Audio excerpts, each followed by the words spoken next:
مالک کے حضور جب بندہ عزت سے سر جھکا دیتا ہے اللہ کی رحمتیں بندے پہ نازل ہوتی ہے۔ ایک روایت میں آتا ہے جب بندہ نماز کے لیے کھڑا ہوتا ہے، ابھی اس نے سجدے میں جانا ہوتا ہے، ابھی وہ قیام ہی کرتا ہے، اللہ فرماتا ہے میرے بندے کے گناہ جو ہیں اس کے بدن سے نکال کے ایک سمت کر دو، تاکہ میرا بندہ اس حالت کے اندر میرے حضور حاضر ہو کہ وہ گناہوں سے پاک اور صاف ہو۔ حضرت نبی رحمت صلی اللہ علیہ وآلہ وسلم فرماتے ہیں کہ پھر اس کے سارے گناہ اس کے بدن سے اتار کے ایک سمت رکھ دی جائے، اور بندہ مصلی پہ سبحان ربی العالی کے نغمے الاپتا ہے، رکوع کرتا ہے، سجدے کرتا ہے۔ جب سلام پھیر کے نماز ختم کر کے دعا کر کے جانے لگتا ہے تو فرشتے عرض کرتے ہیں مالک یہ جو گناہ اتار کے ایک سائیڈ پہ رکھے تھے یہ دوبارہ اس کو دے دیں؟ اللہ فرماتا ہے جس کی جھولی سے گناہ نکال لیے تھے دوبارہ اس کی جھولی میں نہیں ڈالیں۔ اللہ اکبر۔ اور ایک روایت کے لفظ ہیں کہ جب بندہ نماز کے لیے کھڑا ہوتا ہے اس کے کندھوں کے اوپر سارے گناہ آ جاتے ہیں اور اس کے سر کے اوپر گناہ آ جاتے ہیں۔ جب رکوع میں جاتا ہے تو کندھوں والے گناہ گر جاتے ہیں، اور جب بندہ سجدے میں سر رکھتا ہے تو اللہ تعالیٰ اس کے سارے گناہوں کو ختم کر دیتا ہے اور وہ بالکل پاک ہو جاتا ہے۔ حضرت سلیمان فارسی ایک دن ایک درخت کے نیچے کھڑے تھے، آپ نے درخت کی شاخ کو پکڑ کے جنبش دی، حرکت دی، موسم خزاں تھا، درخت کی شاخ کے سارے زرد پتے گر گئے۔ ایک صحابی پاس کھڑے تھے، انہیں پوچھنے لگے عثمان تو نے مجھے پوچھا نہیں کہ میں نے درخت کی شاخ کو یوں ہلایا کیوں ہے؟ انہوں نے کہا اچھا پھر آپ بتا دیں کہ آپ نے درخت کی شاخ کو یوں کیوں ہلایا ہے؟ کہا سنو پھر ایک دن میں اور چند صحابہ حضور کے ساتھ جا رہے تھے، رستے میں ایک درخت آیا، اس کے نیچے حضور کھڑے ہوئے، حضور نے اس طرح درخت کی شاخ کو پکڑ کے ہلایا، یوں پتے جھڑ گئے، ہم اس منظر کو دیکھتے رہے۔ حضور علیہ السلام نے فرمایا سلمان فارسی تو نے مجھے پوچھا نہیں کہ میں نے اس درخت کی شاخ کو یوں کیوں ہلایا ہے؟ تو میں نے عرض کی حضور آپ بتا دیں کہ آپ نے کیوں ہلایا ہے؟ فرمایا سلمان جس طرح اس درخت کی شاخ کو ہلایا گیا اور سارے پتے جھڑ گئے، جب کوئی بندہ سجدے میں سر رکھتا ہے نماز پڑھتا ہے اس کے سارے گناہ دھل جاتے ہیں اور وہ پاک اور صاف ہو جاتا ہے۔ ایک دن فرمایا صحابہ اگر کوئی بندہ اس کے گھر کے سامنے سے نہر گزرتی ہو اور وہ دن میں 5 مرتبہ اس نہر کے اندر غسل کرے تو بتاؤ اس کے بدن کے اوپر کوئی میل کچیل رہ جائے گا؟ عرض کی نہیں۔ فرمایا اس طرح جو 5 نمازیں پڑھتا ہے اس کے بدن کے اوپر گناہوں کا میل نہیں رہتا۔ فرمایا الصلاۃ معراج المومنین، نماز مومنوں کا معراج ہے۔ عماد الدین الصلاۃ، نماز دین کا ستون ہے۔ حبب الی من دنیاکم ثلاث، الطیب والنساء وجعلت قرۃ عینی فی الصلاۃ، مجھے تمہاری دنیا سے صرف 3 چیزیں پسند ہیں، خوشبو، منکوحہ بیویاں، اور میری آنکھوں کی ٹھنڈک نماز میں رکھی ہے۔ اور حضور نے یہ بھی ارشاد فرمایا من ترک الصلاۃ متعمدا فقد کفر، جس نے جان بوجھ کے نماز چھوڑی گویا اس نے کفر ہی تو کیا، یعنی کافروں والا کام کیا۔ حضرت امام فخر الدین رازی نے تفسیر کبیر میں لکھا حافظوا علی الصلوات والصلاۃ الوسطی، اس آیت کریمہ کے تحت ایک عورت مدینے کی گلیوں میں چیخ رہی ہے اور کہنے لگی مجھے حضور کے در کا پتہ بتاؤ۔ حضور کی چوکھٹ کا پتہ بتلایا گیا، وہ حاضر ہوئی۔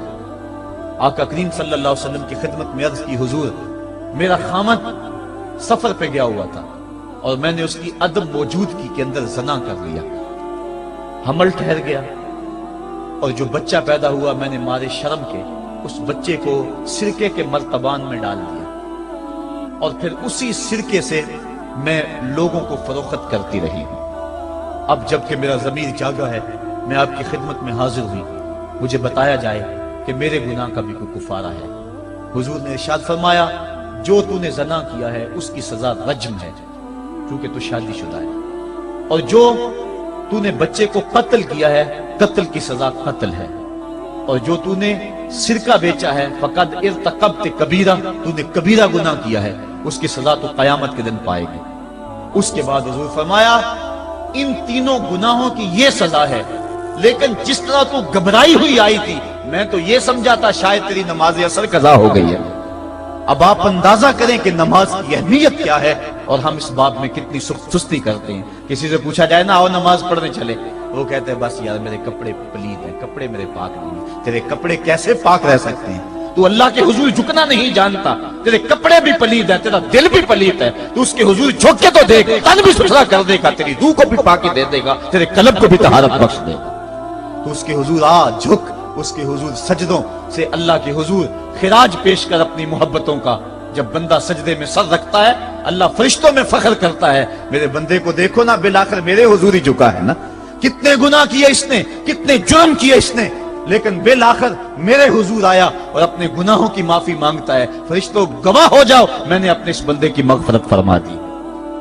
تو اللہ کے حضور نماز پڑھنے والا، بلکہ ایک روایت مسند امام احمد بن حنبل میں موجود ہے، حضور فرمایا جب بندہ نماز کے ارادے کے لیے اٹھتا ہے اور وضو کرنے کے لیے، جب پانی کا پہلا قطرہ چلو پہ لیتا ہے، جو ہی اس کے بدن سے وضو کا پانی چھوتا ہے اللہ اس کے گناہوں کو معاف فرما دیتا ہے۔ جس نماز کے قصد کے لیے اٹھیں اور وضو کریں اور پانی چھوتے ہی گناہ معاف ہو جائیں، اگر اس نماز کا اعلیٰ درجہ سجدہ کر دیا جائے تو پھر مالک کی کتنی رحمت نازل ہوگی، یہ کتنی بڑی دولت ہے، یہ کتنا بڑا سرمایہ ہے جس سے ہم لوگ محروم رہ جاتے ہیں۔ آؤ اللہ کی رحمتیں سجدے میں ڈھونڈے، سجدے میں پیشانی رکھ کے جب ہم اس کی رحمت کو مانگے تو وہ مالک ہمارے اوپر رحمتیں نازل کرے گا۔ آج پوری دنیا کے اوپر مسلمانوں کے ساتھ جو حالات ہیں وہ کسی سے مخفی نہیں۔ کوئی کہتا ہے کہ معاشی طور پہ مسلمان کمزور ہیں، اس وجہ کو بھی میں تسلیم کرتا ہوں۔ مسلمان کے پاس آلات حرب و ضرب بھی موجود نہیں ہیں، اس وجہ کو بھی تسلیم کر لیا جائے۔ سیاسی طور پہ مسلمان کمزور ہیں، اس وجہ کو بھی تسلیم کر لیا جائے۔ یہ ساری وجہیں اپنی جگہ پہ، لیکن یہ بھی تو سنو مسلمانوں کی تعداد اس وقت 1.40 کروڑ ہے۔ افرادی قوت اتنی کبھی بھی مسلمانوں کی نہیں ہوئی تھی۔ اس وقت مسلمانوں کے پاس ایٹمی طاقت موجود ہے، اتنی قوت عسکری کبھی بھی مسلمانوں کے پاس نہیں ہوئی تھی۔ 56 اسلامی ملک ہیں جن میں قیمتی معدنیات سے اور تیل کی دولت سے اور سونے کی قیمتی معدنیات سے یہ مسلمان مالا مال ہیں۔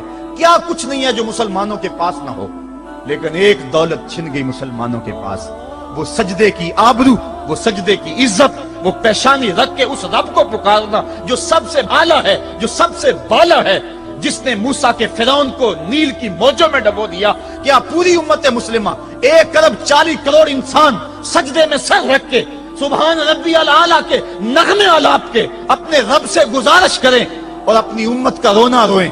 کشمیر میں لٹتی ہوئی جوانیاں اور کل قدس کے اندر بہتا ہوا خون، شبرغان سے لے کر کابل و قندھار تک اور موصل سے لے کر تقریب تک مسلمان کے اوپر جو ظلم و تشدد ہو رہے ہیں، اپنے رب کے حضور اس کا دکھڑا سنائیں اور اپنے مالک کو کہیں میرے مالک ہم لٹ گئے، ہم کٹ گئے، ہم پٹ گئے، اسلحے بھی موجود، افرادی قوت بھی موجود، سیاسی طاقتیں بھی موجود، لیکن اس کے باوجود مسلمان دبتا چلا جا رہا ہے۔ اسی کشتی کو ہے خوف تلاطم صدحیف منہ موڑ دیے تھے جس نے بڑھتے ہوئے طوفانوں کے، جو 300 ہو کر جرأت اور وہ طاقت اور وہ عظیمت کی داستانیں رقم کرتے ہیں کہ مالک تو بھی اس دن کو یوم فرقان کہہ کے پکارتا ہے۔ آج وہ امت بیچ منجدار کے اس امت کی کشتی ہچکولے کھا رہی ہے۔ ہماری فریاد، ہمارا استغاثہ تیرے سے ہے، میرے مالک ہمارا کھویا ہوا وقار بحال کر دے اور اس امت کو اس مرتبہ کمال تک پہنچا دے جس مرتبہ کمال تک یہ امت پہلے پہنچی تھی، اور ان کا کھویا ہوا وقار بحال کر دیا جائے۔ آج بھی ہم اگر سجدوں سے اپنے رب کو منا لیں اور وہ روٹھا ہوا رب آج بھی ہماری مدد کے لیے آ جائے تو پھر کوئی قوت، کوئی طاقت ہمیں نہیں لٹاڑ سکتی۔ آئیے ہم سجدے سے اپنے مالک، اپنے خالق اور اپنے رازق کے حضور اپنی محبتوں اور اپنی الفتوں کا خراج پیش کریں۔ نماز ایک ایسی عبادت ہے جس کا حکم قرآن میں 750 مرتبہ کے قریب دیا گیا۔ اور ایک آخری بات عرض کر کے اپنے موضوع کو سمیٹنا چاہوں گا۔ میرے اور آپ کے آقا مولا حضور نبی رحمت صلی اللہ علیہ وسلم پر جب وقت آخر آیا تو آخری وصیتیں جو حضور نے اپنی زندگی میں کی وہ کیا تھی؟ 2 وصیتیں تھی حضور کی آخری، جب حضور ایام مرض میں تھے، اور آخری وصیتیں اس کے بعد حضور نے کوئی کلام نہیں کیا، وہ یہی تھا الصلاۃ الصلاۃ الصلاۃ الصلاۃ۔ لوگوں میں تمہیں نماز کی تاکید کرتا ہوں، میں نماز کی تاکید کرتا ہوں۔ اور دوسرا فرمایا جو تمہاری ملک میں تمہارے غلام اور تمہاری لونڈیاں ہیں ان کے ساتھ اس نے سلوک کی تاکید کرتا ہوں۔ یہ آخری 2 باتیں تھی جو حضور نے ارشاد کی، حقوق اللہ کے حوالے سے نماز اور حقوق العباد کے حوالے سے حضور نے کمزوروں کے حق ان تک پہنچانے کی تاکید امت کو دی، اور اس کے بعد پھر حضور انتقال کر گئے۔ آئیے ہم سجدوں سے اپنے رب کو راضی رکھیں۔ اللہ مجھے آپ کو توفیق